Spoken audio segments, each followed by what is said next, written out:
Сәлем баршаңызға, арнама қош келдіңіздер. Сіздермен бүгін қамыры жұмсақ, тойымды, үйіңіздегілердің көңілінен шығатын, әрі дастарханыңыздың сәнін ашатын осындай гармошка самсаның жасалу рецептімен бөлісетін боламын. Видео ұнаса лайк басып, комментарий қалдырып, және де видеомды міндетті түрде соңына дейін қарап, маған қолдау білдіріп кетуді ұмытпаңыз. Ендеше рецептімізді бастайық. Ең алдымен ыдысымызға жылы суымызды құйып, оның үстінен аштығымызды салып, 2 ас қасық шекерімізді және де 1 ас қасық тұзымызды салып жақсылап араластырып, үстінен 1 дана жұмыртқамызды саламыз. Барлығын осылай біркелкі етіп араластырып ерітіп алғаннан соң, алдын ала електен өткізіп, дайындап қойған ұнымызды да аз-аздан сала отырып, осылай ең алдымен қасықтың, содан соң екенбе келгеннен соң қолдың көмегімен жақсылап қолға аздап жабысқақтау жұмсақ қамыр илейтін боламыз. Рецептінің толық құрамын төменгі описание бөліміне қалдыратын боламын, сонда өтіп қарасаңыздар болады.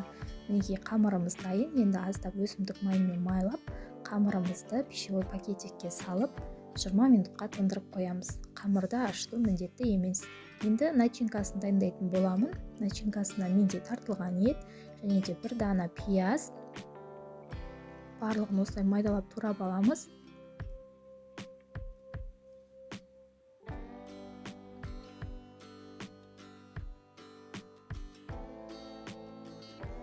Және осылай 1 дана картобымызды да осылай видеодағыдай майда етіп турап алатын боламыз.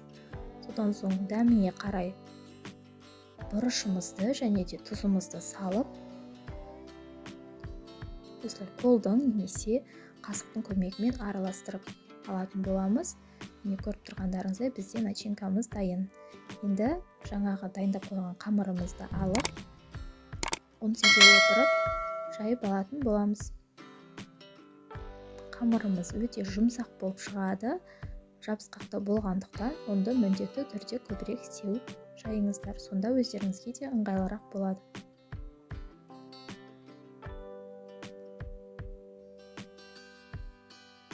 Неге көріп тұрғандарыңыздай қамырымды жайып алдым. Енді менің қамырым көлемі үлкен болғандықтан осылай ортасынан видеодағыдай 2 бөлікке бөліп алдым, өзіме ыңғайлы етіп. Енді осылай ораймыз. Осылай гармошка етіп жасаймыз. Және де қамырымызды дәл осылай қайта жазып аламыз. Бөлінген қамырымызды енді тағы да 2 бөлікке бөлеміз. Бізде самсамыздың қамыры дайын. Енді ортасына начинкамызды салып, осылай видеодағыдай 2 бетін бір-біріне біріктіріп түйіп аламыз. Көріп тұрғандарыңыздай жасалу жолы өте оңай. Міндетті түрде жасап көріңіздер. Қонақ келсе де, немесе өзіңіздің отбасыңызды қуантып та жасап берсеңіздер болады. Дастарханыңыздың сәнін ашады. Іші де толықтай пісіп шығады. Қамыры да жұмсақ. Мінекей жанын осылай біріктіріп түйіп қоясыздар. Көрінісі пақлаваға да келеді. Енді керісінше бетіне аударып, осылай противеньге салып аламыз. Және де бетіне жұмыртқамызды жағып, сіздер өз қалаларыңызша бетіне кунжут, мак сепсеңіздер де болады, әдемілік үшін. Дәл осы сәтте біз пешімізді алдын ала 180 градусқа қыздырып қоямыз.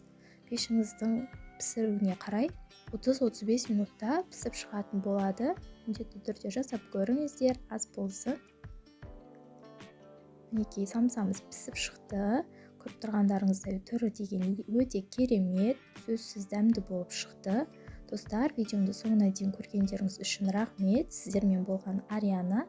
Видеом ұнаса міндетті түрде лайк басып, комментарий қалдырып, арнамда жаңа көрермен болсаңыз, тіркеліп, қоңырауша белгісін баса кетуді ұмытпаңыз. Келесі кездескенше сау болыңыз.